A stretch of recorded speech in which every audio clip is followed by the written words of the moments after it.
Okay, now that we know what a function is, let's talk about function notation. Function notation, once something that we know is a function, which by the way, let me make some notes here. No repeat x's. This is how we know that something's a function. There's no repeat x's. We can use the vertical line test to test. It's to see if a graph is. And once we know that something is a function, we can use what's called function notation. So y equals 2x plus 7. We know this is a function. It's a line. We checked it, vertical line test.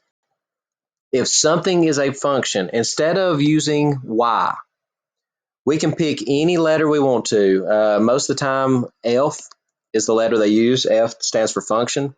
And instead of y, they're going to write what's called f of x equals 2x plus 7.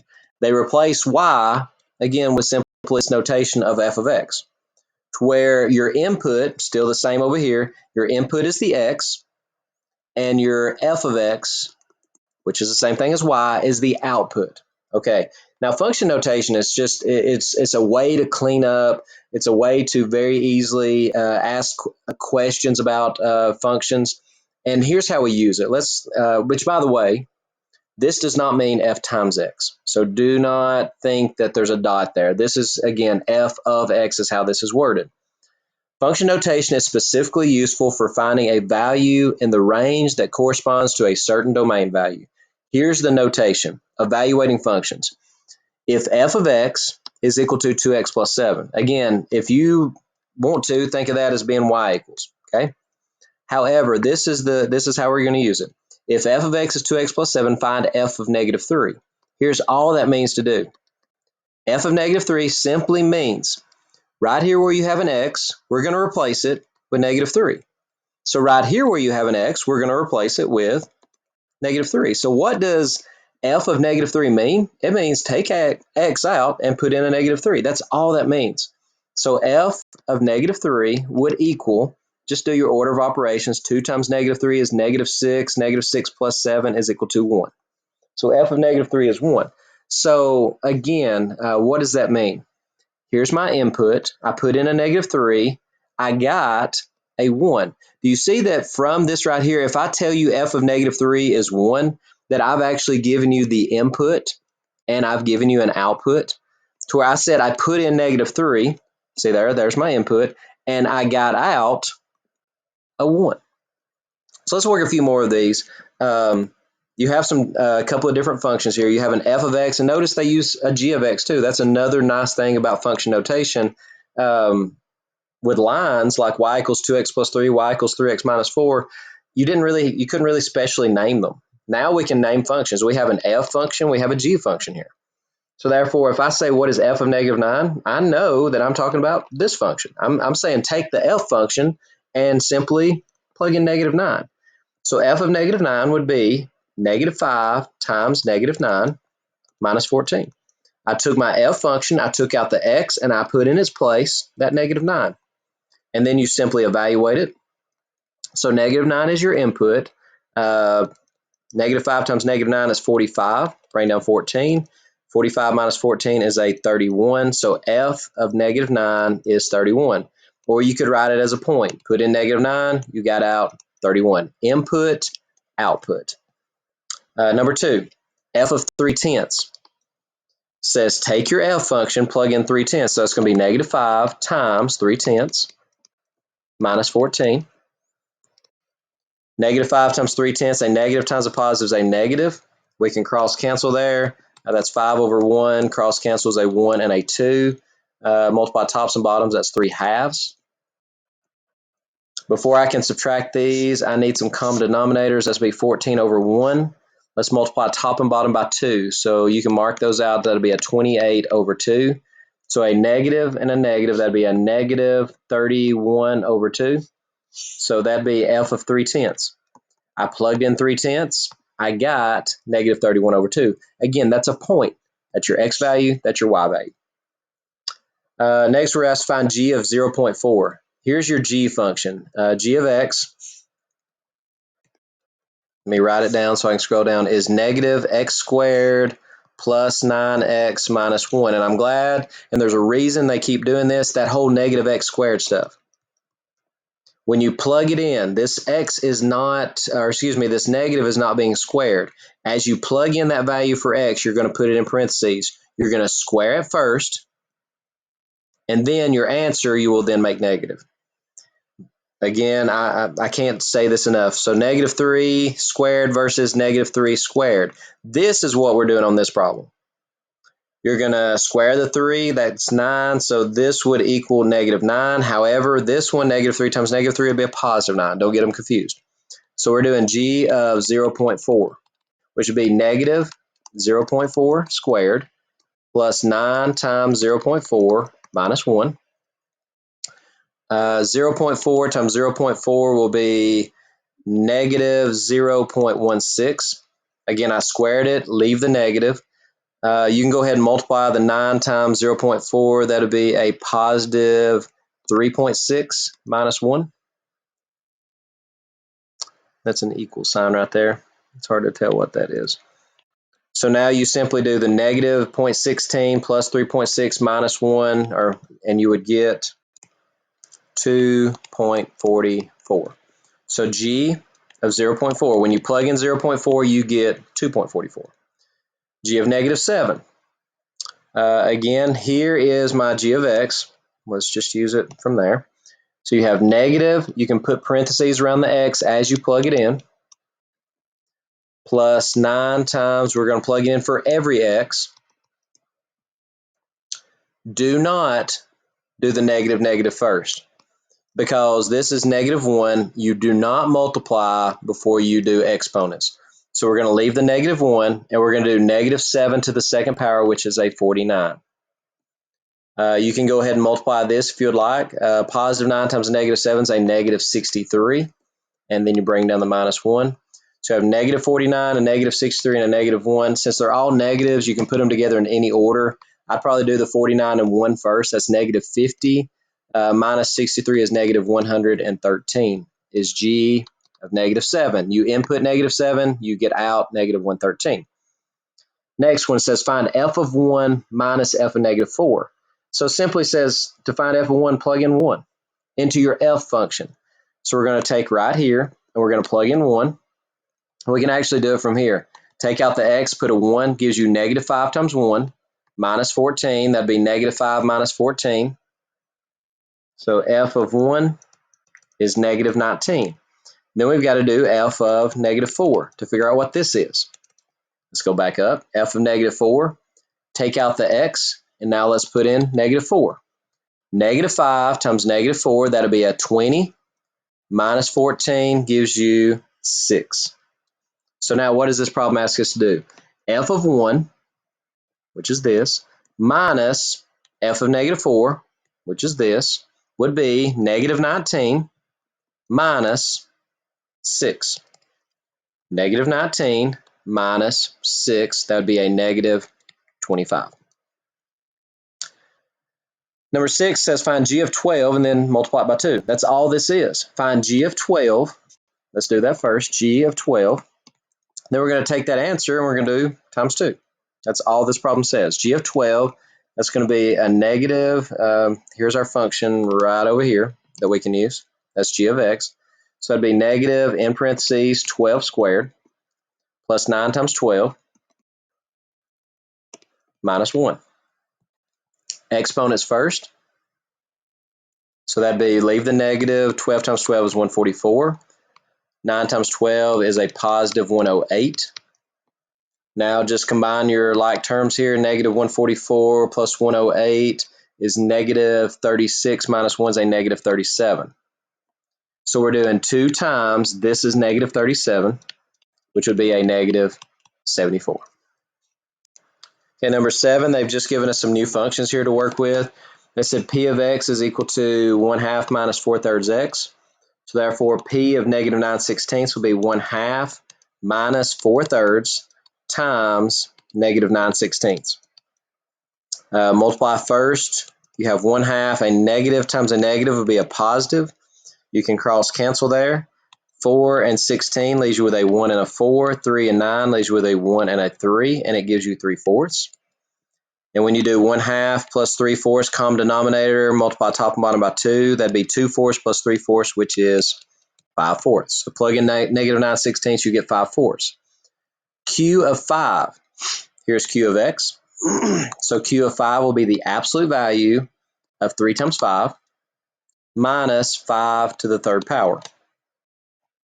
We can do exponents first, but these can actually be done at the same time. 3 times 5 is 15. 5 to the third is 125. So you have the absolute value of negative 110, which is positive 110. Always do the operations on the inside before you take the absolute value. Number 9 says find Q of negative 2. So our Q of x, again, was here. So it's going to be the absolute value of 3 times negative 2 minus negative 2 to the third, and make sure you raise it to the power here before you take this minus minus. So that's going to be, I can go ahead and multiply as I'm taking the power, that'd be negative 6, absolute value, minus, right here, negative 2 times negative 2 times negative 2 would be a negative 8. Now you still have a minus minus right here, which you can make a plus. That's the absolute value of negative 6 plus 8 is 2. The absolute value of 2 is still 2. Number 10, P of 18. Look at your P of x function. So we're going to do 1/2 minus 4/3 of 18, or times 18. Make sure you multiply before you subtract. So that'd be 1/2. A negative times a positive would be a negative. Let's cross cancel. 3 and 18 leaves you with a 1 and a 6. Multiply tops and bottoms, and you get 24 over 1 if you would like to. And I left it over 1 because we're going to have to find a common denominator anyway. Multiply top and bottom by 2 gives you a 48 over 2. 1 minus 48 is a negative 47 over 2. Number 11 says find 7 minus Q of 4.5. Well, first step, let's find Q of 4.5. So let's look up at our Q function again. Q was absolute value of 3x. So the absolute value of 3 times whatever you're plugging in minus x to the third. So minus 4.5 to the third power. So that's going to be, you again can go ahead and multiply. That'd be 13.5 minus 4.5 times 4.5 times 4.5, which is 91.125. 13.5 minus that will give you the absolute value of 77.625. And the absolute value of that would, again, obviously be 77.625. However, we're not done yet. We're asked to do 7 minus Q of 4.5. So that would be 7 minus 77.625, which would be a negative 70.625 final answer. Okay, number 12. We're going to find P of negative 1 first because, again, if you remember this, the P of negative 1 is simply a number. And then once we find P of negative 1, we're going to multiply by 3, and then we're going to just add 5 to it. If you remember that P of negative 1 is a number, it makes these problems so much easier. So P of x would be 1/2 minus 4/3 x. So P of negative 1 would be 1/2 minus 4/3 times negative 1. Multiply first, that'd be 1/2. A negative times a negative is a positive 4/3. Common denominator, we need 6's on the bottom, so let's multiply top and bottom by 3. That's 3 over 6, plus multiply top and bottom by 2. That'd be 8 over 6, which is 11 over 6, would be P of negative 1. So this is 11 over 6. So you have now 3 times 11 over 6 plus 5. And once we do that, that's going to be our final answer. Multiply first. You can cross cancel. That's a 1 and that's a 2. That'd be 11 over 2 plus 5. You can't add those unless you have common denominators. So let's multiply top and bottom by 2. That'd be a 10 over 2. So you have 11 over 2 plus 10 over 2, which is a 21 over 2. Number 13 and 14, again, we have a new f of x here. However, we're doing it different. It says here, if f of x is 34, it does not say find f of 34, so you've got to be cautious. This means plug in 34 for x. But let's remind you that f of x is the same thing as y. So here they're saying y is 34. So we're going to take our f of x equals 3x plus 19, 3x plus 19, and in the place of y, or in the place of f of x, we're going to put 34.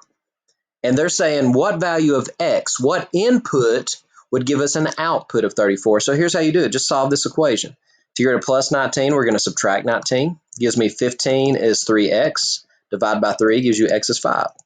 So therefore, if I were to put in 5, and you can test it, if I were to put a 5 right here, I should get a y value or an output value of 34. That'd be 15 plus 19, which is definitely 34. Same thing here. They're saying my y value is negative 62. What's my x value? This is my output. So 3x plus 19 is equal to negative 62. Subtract the 19 gives me 3x is negative 81. Divide by 3 gives me x is negative 27. So therefore, if I were to put in negative 27, I should get a negative 62 out. My x value, my input is negative 27. My output is negative 62. Okay, number 15 gives us a word problem.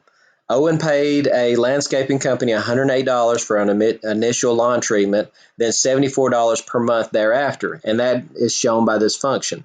$108 up front plus $74 a month. So therefore, this T must represent how many months, and P would be how much is paid out. So P of T equals 108 plus 74T represents the total amount of money he will pay after T months. Find P of 24, and then tell me what that represents. Okay, first off, P of 24, here's my function. P of T is 108 plus 74 times 24. Make sure we multiply first, 74 times 24, and then add 108 to it. And you should get $1,884 as a final answer. So what does this represent? Think about what T was. T was in months, 24 months. So in 24 months, the cost is $1,884. So we plugged in the months, and then it spat out the final answer of 1884 was the amount of money that the total amount of money he will have paid after those 24 months. How long has Owen been receiving lawn service if he paid this? Okay, again, your function is P of T. That's how much he's paid after T months, is 108 plus 74T. But now this one says he's paid. That's the output. The input was the number of months. The output was what he's paid. So let's take out what he's paid and put in its place $2,994. And once we solve this, that will tell us how many months he's paid. So we subtract 108, and that leaves you with 2886, I believe, equals 74T. To find the final answer, we're going to divide by 74. And we get that T is 39. So in 39 months, he will have paid $2,994. Now in the next ones, now we're plugging in, we're still finding, we're evaluating functions. However, we're not evaluating it with numbers. We're plugging in expressions, and these are just as easy. It goes back, we're going to use some basic algebra.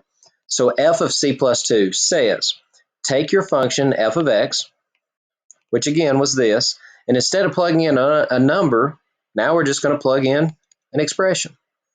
Now your final answer most of the time will not be a number. You're just going to clean up this expression just like you would with basic algebra. So we're distributing the negative 4. Negative 4 times c, negative 4 times positive 2. Bring down the 9. Combine like terms. Negative 8 and a positive 9 is a positive 1. And here's what you get. So if you were to plug in a c plus 2, you get negative 4c plus 1. F of 7w minus 5 says take your f function, which is negative 4x plus 9, and in the place of x, plug this in, 7w minus 5. Distributive property, negative 28w, positive 20, because it's a negative times a negative, plus 9. Combine all your like terms, you get negative 28w plus 29. Final answer. Take your g function on number 18. Let's copy down g. G of x is x squared minus 5. And let's find g of negative 4y to the third. So g of negative 4y to the third would be, we're going to take out the x, and then in parentheses we're putting negative 4y to the third. Now let me remind you of an issue that sometimes comes up in algebra. When you're going to square negative 4y to the third, you've got to be careful. If you're squaring something like 4x, it's very legal to just square each piece. Square the 4 gives you 16, square the x, you get x squared. However, if you ever have a plus or minus and you're asked to square it, this is not legal. When you've got a plus or minus, and we'll do this again later, make sure that you have to write it twice. And this is actually FOIL. 4 times both of these would be 16 plus 4x. X times both of these would be x times 4 is plus 4x plus x squared. You have to use FOIL if it's a binomial or trinomial, if it has multiple terms. However, on this problem, you have only one term. There's no plus or minus sign separating them. So therefore, I'm just going to mark that out. All you have to do is square the negative 4. That's 16. Negative 4 times negative 4. And to square y to the third, to raise y to the third to the second power, powers to powers, you multiply those powers together. It gives you 16y to the sixth, bring down minus 5. There's no more like terms. You're done. Now remember what I just said. On the next problem, g of a minus 3, we're going to take out the x. Going to take out the x. And in the place of x, we're going to put a minus 3. If you're squaring a binomial, to square a binomial, you have to do a minus 3 times a minus 3. Let's FOIL it. A times a is a squared. A times negative 3 is negative 3a. You're done with a. Distribute the negative 3 now. Negative 3 times a is negative 3a. A negative 3 times negative 3 is a positive 9. When you combine your like terms, that gives you a squared minus 6a plus 9. Bring down minus 5. Combine these like terms, and you now have a squared minus 6a plus 4. Okay, number 20, a little bit tougher. We're going to actually have to plug into g and f, so we'll do it separately. First, let's find g of 2m plus 1. Let's go back up and remind ourselves what g of x was. I actually have it written right here. G of x was x squared minus 5, so x squared minus 5. Take out the x and plug in 2m plus 1. So we're going to have to do 2m plus 1 times 2m plus 1. I'm going to do it in a separate color over here. 2m plus 1 times 2m plus 1. Let's remind you how to FOIL it. 2m, multiply it by both. 2 times 2 is 4. M times m is m squared. 2m times 1 is 2m. We're done with the 2m. Now let's distribute the 1 to both of these. 1 times 2m is 2m. 1 times 1 is 1. Combine your like terms, and you're going to get that this is equal to 4m squared plus 4m plus 1. Now you got to bring down the minus 5. A lot of times I'll forget to bring that down with it, but here was 2m plus 1 squared, bring down minus 5. And just now combine these like terms, and you get 4m squared plus 4m minus 4. A lot of 4's there. Okay, next up, now we've got to do f. Let me erase some of this. We've got to do f of 3m minus 7. Now let's go back up and see what our f function was. F was negative 4x plus 9. So you have negative 4 times x plus 9. However, in the place of x, we're putting 3m minus 7. That's what it says to plug in. Take f, plug this in. Now this one will be a whole lot easier to plug in. We've got to do distributive property. Negative 4 times 3m is negative 12m. A negative times a negative is a positive. 4 times 7 is 28. So that would be a negative 12m plus 37. So I now have g of 2m plus 1 and f of 3m minus 7. Now let's finish the problem. We've got to do g of 2m minus or plus 1 minus f of 3m minus 7. We've got to do this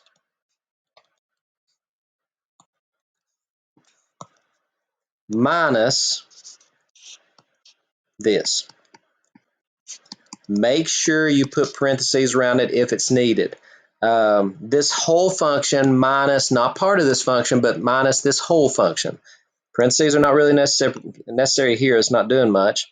However, in the second set of parentheses, it definitely is. 4m squared plus 4m minus 4. There's a negative 1 out in front here. So I changed this to plus 12m and a minus 37. Combine your like terms. You have a 4m squared. Done with that one. 4m and a 12m gives you plus 16m. So you're done with those. A negative 4 and a negative 37 is a negative 41. Final answer.